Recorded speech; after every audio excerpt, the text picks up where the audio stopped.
Europe Matin. Dimitri Pavlenko. L'innovation sur Europe 1. Bonjour Anissa Mbida. Bonjour Dimitri, bonjour à tous. Vous avez du nouveau ce matin pour les téléphones portables. Alors la semaine dernière, vous nous annonciez qu'on pourrait bientôt déverrouiller son téléphone sans masque, avec la reconnaissance des yeux et des sourcils. Et bien avec un masque, pardon. Cette semaine, c'est grâce à nos oreilles que l'on pourrait être identifié. Parce que les oreilles, c'est comme les empreintes digitales, même des jumeaux n'auront jamais exactement les mêmes. Vous l'apprenez. Alors comment ça va marcher ? On va s'appuyer sur des écouteurs et des casques un petit peu spéciaux qui vont émettre un ultrason totalement inaudible vers le conduit auditif. Des micros vont ensuite mesurer l'écho qui sera différent pour chacun selon la forme de l'oreille et du conduit auditif. Alors vous allez me dire, mais quel est l'intérêt ? Eh bien c'est de combler un trou de sécurité. Aujourd'hui les téléphones sont très bien protégés par des mots de passe, des empreintes ou de la reconnaissance faciale.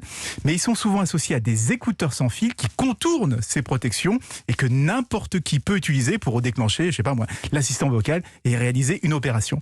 Eh bien, avec ce système, on vérifiera d'abord que c'est bien le propriétaire du téléphone qui porte les écouteurs avant de lui lire les SMS, par exemple. Et ça va fonctionner avec les casques et les écouteurs actuels ? Non, ça ne marchera que sur ceux qui ont un micro à l'intérieur, c'est-à-dire uniquement sur certains modèles haut de gamme ou sur de futurs modèles. C'est le japonais NEC qui est le premier à avoir développé ce système. Il vient d'être rejoint par Apple. Apple, on le rappelle, c'est aujourd'hui le premier fabricant de casques et d'écouteurs. Et au-delà de la sécurité, ce sont des écouteurs qui seront aussi beaucoup plus confortables, puisque le téléphone va se déverrouiller automatiquement dès qu'on les a sur les oreilles.